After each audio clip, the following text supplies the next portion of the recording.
Et au total, Pierre, ce sont donc près de 2000 habitants qui ont dû être évacués dans les 2 départements du Sud qui sont touchés par la tempête Gloria. Et le scénario est malheureusement celui qu'on connaît dans ces cas-là, des crues, des inondations, des coupures d'électricité, des routes coupées. Ce sont des territoires totalement à l'arrêt et toutes ces personnes évacuées sont bien sûr relogées dans des gymnases ou d'autres salles. Benjamin Peter, vous vous trouvez à Cléra dans les Pyrénées-Orientales, l'une des 6 communes situées sur les bords de la Glie, et vous êtes aux côtés de ceux qui justement ont passé la nuit dans des salles communales.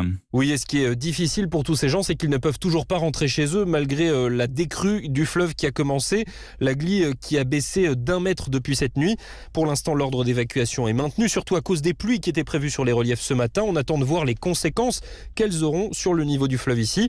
Priscilla a passé la nuit sur un lit de camp avec ses 2 enfants. Elle commence à trouver le temps long. La nuit a été longue et le sommeil a été très court. Dans le stress, on n'a pas dormi. On attend. On a un peu peur aussi pour nos maisons, pour les voitures. Et il me tarde de rentrer chez moi. Parce que passer la nuit ici, les gens sont très gentils, les secouristes aussi. Ouais. On a envie de retrouver notre chez nous. Alors autour du gymnase, c'est un autre phénomène auquel on assiste. Certaines rues sont inondées, de l'eau de ruissellement qui n'arrive plus à trouver son chemin dans le ruisseau à cause des embâcles.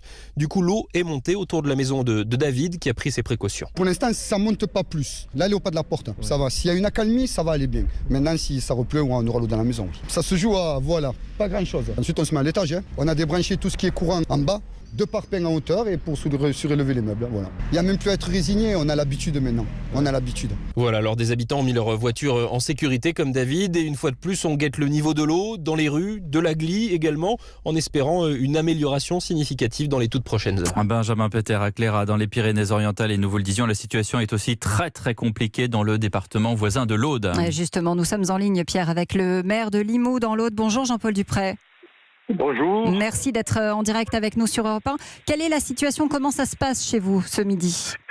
Bien, par rapport à la journée d'hier, ça s'est un peu amélioré. Hier, le fleuve Aude avait atteint la côte de quasiment 6 mètres, avec des inondations des quartiers situés le long de l'Aude et en même temps des infiltrations dans un nombre considérable de structures immobilières. Ce matin, nous étions à 2,70 m et il y a une remontée qui nous amène à 3,50 m à l'instant où je vous parle, avec quelques débordements. Mais la météo prévoit, les services de la préfecture prévoient que dans le courant de l'après-midi, tout cela doit s'atténuer. Et quelles sont les mesures que vous avez prises jusqu'à présent, monsieur le maire? Alors les mesures que nous avons prises, il y a eu des mesures prises en amont, ce qui a été source de prise en considération de ce qui nous était annoncé, c'est-à-dire que 48 heures à l'avance, il faut le souligner, les services météo de la préfecture, la gendarmerie, du SDIS, services municipaux, donc ont préalablement pris des dispositions en matière d'interdiction de stationnement, d'interdiction de circulation. C'était bien anticipé. Et surtout d'information, puisque nous avons un réseau d'information sur la ville de Limoux, sur lequel sont connectés 1800 foyers, pour leur faire savoir qu'il y a des risques d'inondation à court ou moyen terme. Donc tout cela a permis de faire en sorte qu'il n'y ait d'éviter quelques drames que ce soit et que les populations prennent des dispositions, soit à monter dans les étages, soit d'accepter d'être évacuées vers des centres de regroupement comme des gymnases ou des structures de ce type. Jean-Paul Dupré, voilà. Jean-Paul Dupré, est-ce que là vous êtes, paré contre une nouvelle série de pluies qui risque d'arriver?